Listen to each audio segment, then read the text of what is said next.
At the Faith National Tourism Conclave 2025, Union Minister of Tourism and Culture, Shri Gajendra Singh Shekhawat, took the stage to share his vision for India's tourism and cultural heritage. Here's his full address from the event.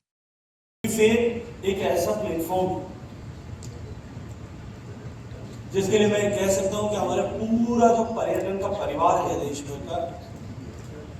उसके सभी प्रतिनिधि, सभी साथी इस परिवार में सम्मिलित और समाहित होते हैं।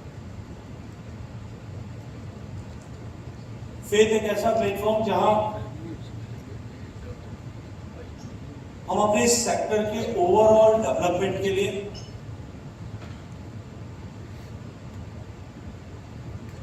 आज सामने आने वाली, भविष्य में आने वाली चुनौतियों को पार पाने के दृष्टिकोण से, सामने खड़ी अपॉर्चुनिटीज को किस तरह से ग्रो किया जा सकता है, डेवलप किया जा सकता है, इस दृष्टिकोण से, और इंडस्ट्री के हर एक पार्ट एंड पार्शियल इस पूरे परिवार के समग्र भविष्य के लिए जहां हम विचार करते हैं, चिंतन करते हैं और आने वाले समय में सेक्टर को एक दिशा देने का काम करते हैं। इस परिवार में आप सबके बीच में उपस्थित होना मेरे लिए निश्चित रूप से प्रसन्नता का विषय भी है और गर्व का विषय भी है। ये मंच केवल पर्यटन उद्योग के किसी एक विशेष क्षेत्र के सेक्टर स्पेसिफिक ऐसे लोगों का एक साथ एकत्रीकरण मात्र नहीं, अपितु ये मंच ऐसे सारे कमिटेड चेंज मेकर्स जो भारतीय पर्यटन के भविष्य को गढ़ने के लिए एक कमिटमेंट के साथ में काम कर रहे हैं, उन सबका एक सभा एक साथ पे आकर के विचार करने का प्लेटफॉर्म। ऐसे लोग जो भारत के पर्यटन के भविष्य को एक ऐसे मंच पर सामूहिक उत्तरदायी, एक क्यूमुलेटिव रिस्पॉन्सिबिलिटी ऐसा मानते हुए उस भविष्य को गढ़ने के लिए पूरे कमिटमेंट के साथ में काम कर रहे हैं, ऐसे लोगों का प्लेटफॉर्म ये जो है, इस पर आना निश्चित रूप से मेरे लिए अत्यंत प्रसन्नता का विषय है। 2013 से जब फेथ की स्थापना हुई तब से लेकर के अब तक निरंतर पॉलिसी डायलॉग के माध्यम से स्ट्रेटेजिक डायरेक्शंस तय करना, उसके लिए एक स्ट्रॉन्ग थिंक टैंक की तरह फेथ का एक प्लेटफॉर्म काम कर रहा है। भारत सरकार का पर्यटन मंत्री का दायित्व होने के नाते मैं भारत सरकार की तरफ से इंडस्ट्री के इस परिवार को, इस प्लेटफॉर्म को बनाने के लिए और पूरे परिवार की सारी आवश्यकताओं और भविष्य को तय करने के लिए विचार विमर्श के आपसी संवाद के माध्यम से एक दिशा देने का काम करने के लिए फेथ प्लेटफॉर्म पर से जुड़े सभी सम्मानित सदस्यों का हृदयपूर्वक धन्यवाद करते हुए इस विचार के लिए आप सबका अभिनंदन करता हूं, आप सबका आभार करता हूं। अभी मैंने आप सब लोगों के बीच में यहाँ उपस्थित हुआ हूं, उससे ठीक पहले हमने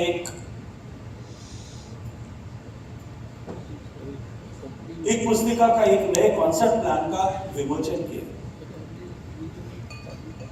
मैं धन्यवाद करना चाहता हूं आदरणीय काचरू साहब का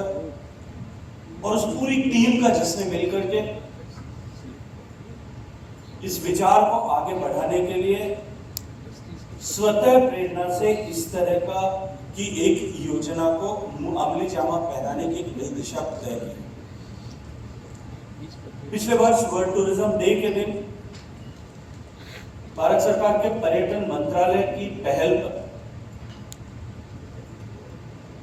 जब मुझे इस मंत्रालय में काम करने का अवसर सम्मानित प्रधानमंत्री जी ने दिया था, तब विचार सारी ब्रीफिंग्स के समय में ये विषय संज्ञान में आया था कि ह्यूमन रिसोर्सेज बिल्डिंग के लिए, जो कि इंडस्ट्री का सबसे महत्वपूर्ण घटक और पार्ट है, उसके लिए जो इंस्टीट्यूट्स गवर्नमेंट ऑफ इंडिया के डायरेक्टली और इनडायरेक्टली गवर्नमेंट ऑफ इंडिया के तत्वावधान में जो चलते हैं, उनमें इंटरेस्ट ऑफ द स्टूडेंट्स और यंगर जनरेशन है वो कहीं कम हो रहा है। जितनी टोटल सीट्स हैं उसके कंपैरिजन में स्टूडेंट्स उतने जो है यंगस्टर्स उसको ऑप्ट आउट करें उतने नहीं आ रहे। थोड़ा और विस्तार से समीक्षा की, कुछ कमियों की जानकारी आई, एक छोटी सी टीम बनाई, उस टीम में आप में से इंडस्ट्री के बहुत सारे लोगों ने कंट्रीब्यूट किया और ये तय किया कि सारे इंस्टीट्यूट्स को हम कहीं ना कहीं किसी न किसी होटल चेन के साथ में कनेक्ट करें, वो मेंटरशिप प्रोवाइड करें, वो उनको पर्सनल अटेंशन दें, कोर्स करिकुलम में अगर किसी तरह का डिजाइन चेंज करना है उसके ऊपर काम करें और अल्टीमेटली हम किस तरह से इन इंस्टीट्यूट्स को वापस एक बार स्ट्रीमलाइन करके ग्रो कर सकें, इस पर काम करें। We entered into MOUs with all the hotel chains.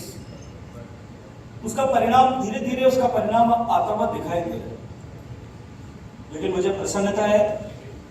कि उसको नेक्स्ट लेवल पर ले जाने के लिए, तो अल्टीमेटली विषय इस तरह से संज्ञान में आया था कि जो युवा इस सेक्टर में प्रवेश करते हैं उनके मन में कहीं डायलेमा है कि इस सेक्टर में कैरियर ग्रोथ उस दृष्टिकोण से नहीं हो सकती, लेकिन एक मेंटर मेंटी प्रोग्राम जिस तरह से डिजाइन किया गया, मैं सुमन बिरला जी यहाँ हैं, उनसे कहूंगा कि इस विषय को हमको और अधिक गंभीरता से देख करके इसको कैसे इंस्टीट्यूशनलाइज फ्यूचर के लिए कर सकते हैं इंडस्ट्री के साथ मिलकर के, क्योंकि ये जो हमने पहले जिस विषय की कल्पना और रचना की थी और हमने जो MOUs किए थे उसको नेक्स्ट लेवल पर ले जाने के लिए, उसको एक्सटेंशन करने का प्रोग्राम जो इंडस्ट्री ने किया है और स्वतः स्फूर्त प्रेरणा से किया, मैं उसके लिए बहुत सारा धन्यवाद उसके पीछे जुड़ी हुई सारी टीम का देते हुए आप सबका अभिनंदन करना चाहता हूँ। इंडियन टूरिज्म आज इस वर्ष में जो फेथ कॉन्क्लेव का विषय है, इंडियन टूरिज्म इनविंसिबल स्पिरिट, ये जो रखा गया है, इस सोच के का भी मैं बहुत सारा अभिनंदन करना चाहता हूं, क्योंकि ये न केवल इस क्षेत्र में जो इनएग्जॉस्टिबल टेनेसिटी, जो लचीलापन है, जो अटूट जीवटता इस क्षेत्र में है, उसका परिचय है, अभी तो साथ साथ में जो फ्लेक्सिबिलिटी, जो लचीलापन है, उसको भी उसके माध्यम से हम जिस तरह से हम सबके इस सामने इस सेक्टर में लिमिटलेस पॉसिबिलिटीज है, उसकी ओर हम सबको आगे बढ़ाने का काम करते हैं। तो हम इस वैश्विक प्रतिस्पर्धा के क्षेत्र में काम कर रहे हैं और इस क्षेत्र में बहुत तेजी के साथ में बदलते हुए दुनिया के परिदृश्य में बहुत तेजी के साथ में अपेक्षाएं भी बदल रही। ऐसे समय में निश्चित रूप से हम सबको इस तरह के प्लेटफॉर्म्स पर विचार करते हुए, संवाद करते हुए, आने वाले समय में जिस तरह के परिवर्तन होंगे, अभी जब हम यहाँ आए उससे पहले हम सब लोग एक जब बैठ करके जो पैनल चल रहा था उसके पैनल के समाप्त होने तक का इंतजार कर रहे थे, तब भी इसी विषय पर चर्चा कर रहे थे कि किस तरह से आज होटल इंडस्ट्री में रोबोट्स किस तरह से एंटर कर रहे हैं, उनके क्या प्रभाव होंगे और उसके बाद में भी किस तरह की संभावनाएं बनी रहेंगी। इसलिए बदलती हुई अपेक्षाओं के युग में, तकनीकी के कारण से बदलते हुए परिदृश्य में, जब तक ये इनविंसिबिलिटी की भावना हम सबके बीच में नहीं होगी, हम सबके साथ में नहीं होगी और वो कमिटमेंट हम सबके साथ में नहीं होगा, तब तक हमारे लिए बहुत सारी चुनौतियां सामने मुंह पे खड़ी होंगी। ऐसी परिस्थिति में हमको हर चुनौती में एक नए अवसर की तलाश जिस तरह से हमेशा भारत के टूरिज्म सेक्टर ने की है, उसको और अधिक गति और बड़ा धरातल प्रदान करने की आवश्यकता है। माननीय प्रधानमंत्री जी की संकल्पना कि हम 2047 तक भारत को विकसित बनाएं, लेकिन साथ साथ में उसके पीछे उनका मंत्र कि हम विरासत का संरक्षण करते हुए, अपनी विरासत का सम्मान करते हुए, विरासत को बचाए रखते हुए हम विकसित 2047 तक जो लक्ष्य लेकर के भारत जिस तरह से चला और जो टूरिज्म का कंट्रीब्यूशन उसके इस ग्रोथ के परिप्रेक्ष्य में होने वाला है। भारत की अर्थव्यवस्था माननीय प्रधानमंत्री जी के नेतृत्व में हम सब ने देखा पिछले 11 साल में 11वें पायदान से निकल करके आज दुनिया के चौथे पायदान तक पहुंची। हमारी इकोनॉमी जिस तरह से ग्रो कर रही है, पूरी दुनिया के इकोनॉमिस्ट मानते हैं, दावोस में अभी जिस तरह की चर्चाएं पिछले समय में हुई थी, सबने कहा कि Indian economy is the most robust economy और सबसे तेजी से चमकते हुए शाइनिंग स्टार की तरह। और सभी लोग आर्थिक परिदृश्य में सभी लोग इस बात को स्वीकार करते हैं कि भारत की इकोनॉमी जिस गति के साथ में बढ़ रही है, आने वाले हर 7-8 साल में भारत की इकोनॉमी जो है अपनी साइज से दुगनी हो जाएगी। और इस दृष्टिकोण से अगर इस गति से हम देखें और सभी कुछ इसी रफ्तार से आने वाले समय में अगर चलता रहा तो 2047 तक लगभग 3 या 4 बार भारत की अर्थव्यवस्था जो है दोहरीकरण होगा। आज हम 4 ट्रिलियन पे खड़े हैं, 4 से 8 ट्रिलियन जाएंगे, 8 से 16 और 16 से 32 ट्रिलियन तक की इकोनॉमी बनेगी। इस तरह की संभावना और अपेक्षाओं पर पूरा विश्व विचार करता, पूरा विश्व इसको स्वीकार भी करता। आज की दृष्टिकोण से अगर हम देखें, लगभग 6% के आसपास में टूरिज्म सेक्टर का कंट्रीब्यूशन है, जबकि ग्लोबली ये जो है ये कंट्रीब्यूशन 10% के आसपास है। माननीय प्रधानमंत्री जी की प्रेरणा और मार्गदर्शन ये है कि किस तरह से हम भी जो ग्लोबल एवरेज है उसके दृष्टिकोण से उससे पैरिटी जो है हम अपने यहाँ पर टूरिज्म सेक्टर का कंट्रीब्यूशन फॉर्मल जीडीपी में 10% तक पहुंचे, इस पर विचार करते हुए हम काम करें। और 10% की अगर हम बात करते हैं तो 2047 तक, जैसा मैंने कहा कि 32 ट्रिलियन के आसपास जब भारत की अर्थव्यवस्था होगी तब टूरिज्म इकोनॉमी 3 ट्रिलियन की बने। इसको लक्ष्य को लेकर के आज इस फेथ की कॉन्क्लेव में भी हम सबने विचार विमर्श किया और निरंतर इस पर हमको काम करने की आवश्यकता है। ये हिस्सेदारी जो आज 5-6% के बीच में है, इसको 10% तक पहुंचने की अपार संभावनाओं के द्वार पर हम खड़े। एक तरफ भारत ने जिस गति के साथ में प्रगति की है, द स्पीड एंड स्केल, इन दोनों के चलते हुए भारत के प्रति आकर्षण एक नए सिरे से विश्व के मानस पटल पर अंकित होने वाला। भारत की तरफ देखने की दृष्टि पूरे विश्व की जिस तरह से बदली है, आने वाले समय में भारत इस प्रगति के चलते हुए और इस गति से की हुई प्रगति के चलते हुए विश्व के लिए एक नए सिरे से आकर्षण का, एक नए कौतूहल का केंद्र बनने वाला। और मैं पूरी जिम्मेदारी के साथ में इस बात को कहता हूं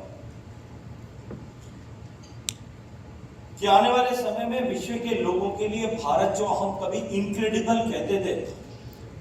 कि इनक्रेडिबल इंडिया जो हमारा स्लोगन हुआ करता था,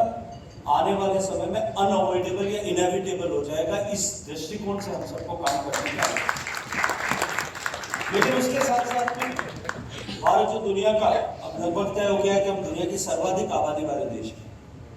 और सर्वाधिक आबादी वाले देश होने के साथ साथ में जिस तरह से आर्थिक दृष्टि से भारत ने प्रगति की है, सरकार की योजनाओं के चलते हुए और उन योजनाओं को बेहतर तरीके से माननीय प्रधानमंत्री जी के नेतृत्व में धरातल पर इंप्लीमेंट करने के चलते हुए भारत में लगभग 25 करोड़ लोग गरीबी की रेखा से बाहर निकल करके मध्यम वर्ग का हिस्सा बने। और जैसे जैसे इकोनॉमी ग्रो करेगी और लोगों के पास में डिस्पेंसेबल इनकम जेब में होने लगेगी, उसके चलते हुए पहला,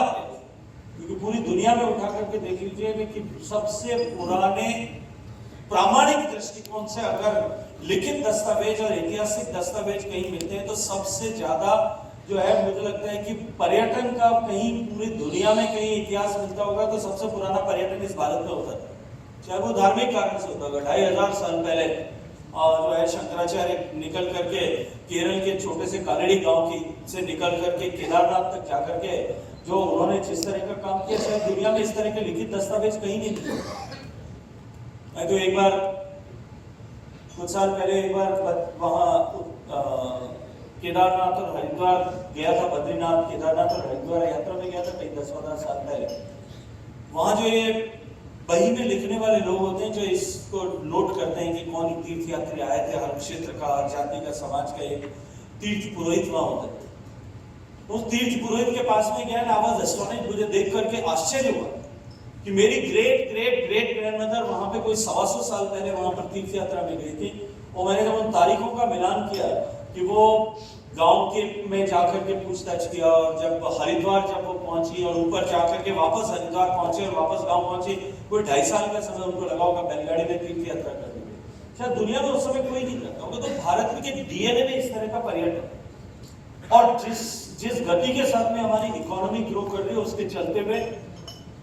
आने वाले समय में डोमेस्टिक टूरिज्म का पोटेंशियल आज जितना बढ़ा है, इससे कई गुना उसके चलते हुए वृद्धि होने वाली है। और क्योंकि कोविड के बाद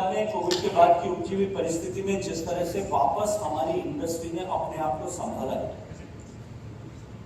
नए एक्सपीरियंसेस जिस तरह से क्रिएट करके देश दुनिया के लोगों को आकर्षित करना प्रारंभ किया है, हमारे फॉरेन टूरिस्ट का आगमन जो है वो लगभग जो 10 मिलियन के आसपास अभी है, इसको हम कैसे बढ़ा करके 20 मिलियन तक लेकर के जाएं,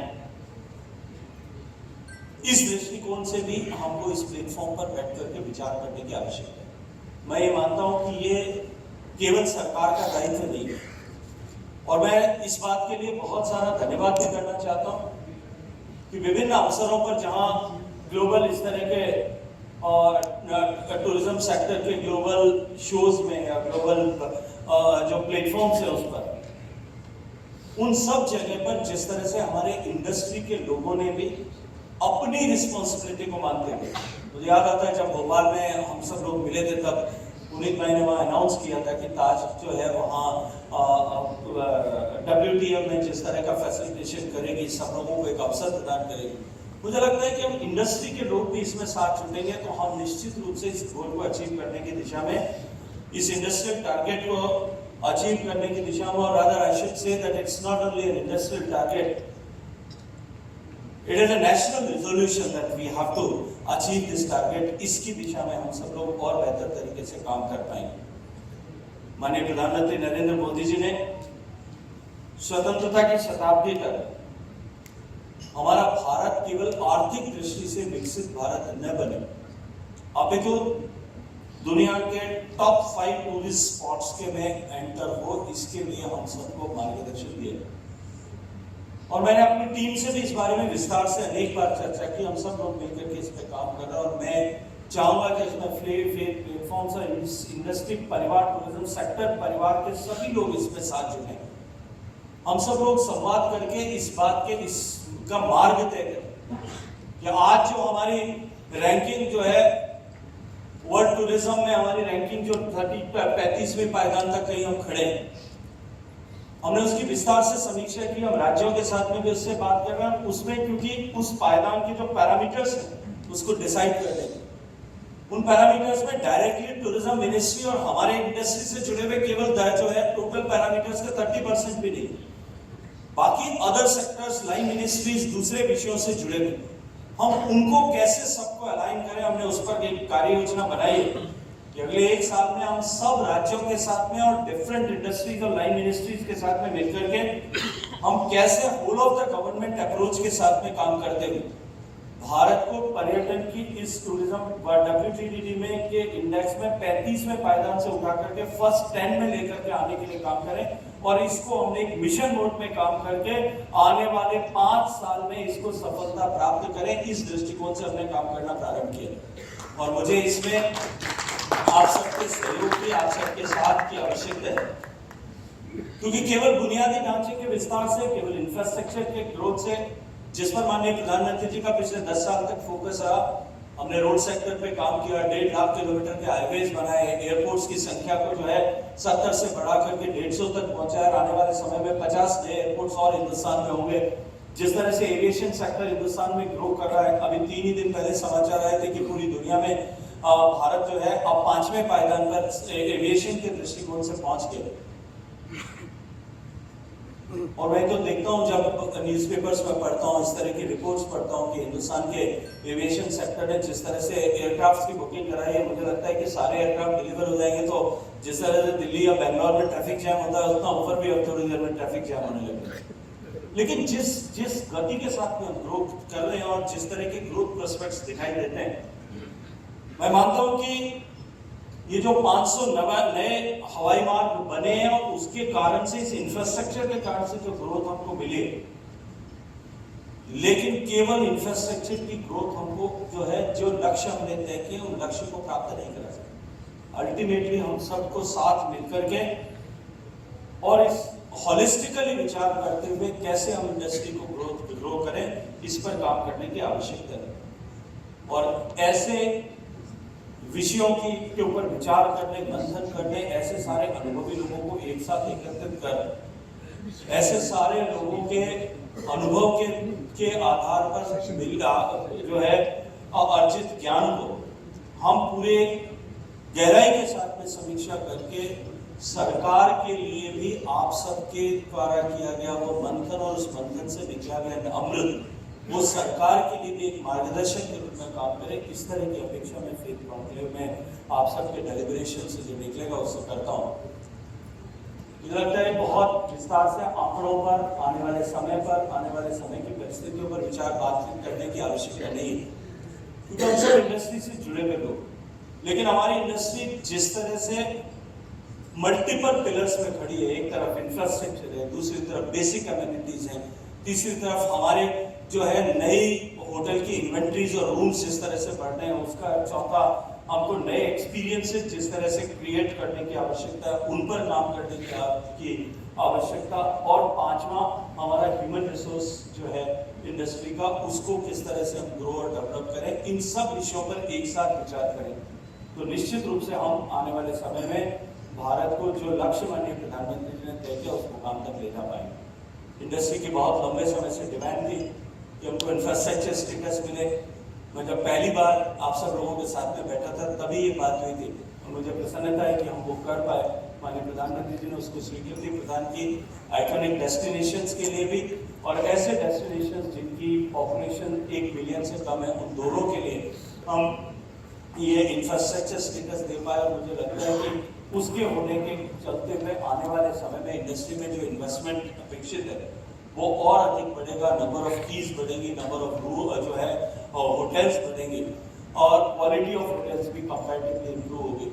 और जिस तरह से मैं देख रहा हूँ कि दुनिया भर के लोग, अभी 2 दिन पहले मुझे बहुत सारे इंटरनेशनल ब्रांड्स के लोग भी मिलने के लिए आए थे जो भारत में आने वाले समय में रुचि रखते हैं। बाहुलगाली से लेकर क्या आली साहब तक सब लोग भारत में आकर के होटल बनाने, होटल्स क्रिएट करने के का विचार कर रहे हैं। तो मुझे लगता है कि जिस तरह का पोटेंशियल हम सबके सामने है,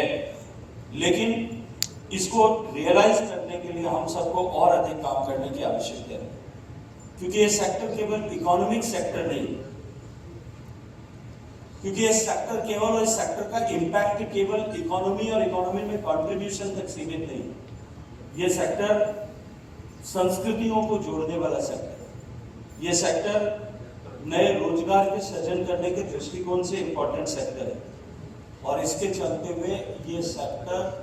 भारत की विविधता का जीवंत उत्सव बन सके, ऐसा सेक्टर है। इसके लिए क्योंकि इस सेक्टर में इतनी संभावनाएं हैं कि ये इनोवेशन, ट्रेडिशन, मॉडर्निटी और ग्रोथ, इन सब को एक साथ समाहित करता है। इस सेक्टर की ग्रोथ के लिए आप सब लोगों ने बैठ करके जिस तरह से विचार किया है, मैं आग्रह करूंगा कि इस कॉन्फ्रेंस में जो कुछ भी विषयों पर विचार विमर्श हुआ है और जो आपके विचार विमर्श पे जो निष्कर्ष निकले उसकी एक रिपोर्ट बना करके विभाग के मंत्रालय के साथ में यदि उसको साझा की जाएगी तो हम निश्चित रूप से आने वाले समय में अपनी पॉलिसी के प्लानिंग में, अपने नीतिगत निर्णयों को करते हुए, आने वाली स्कीम्स को जनरेट करने में भी हम उसको उपयोग कर पाएंगे। आप सब लोगों को बहुत सारी शुभकामनाएं देते हुए आप सबका फिर एक बार अभिनंदन करता हूं। भारत माता की।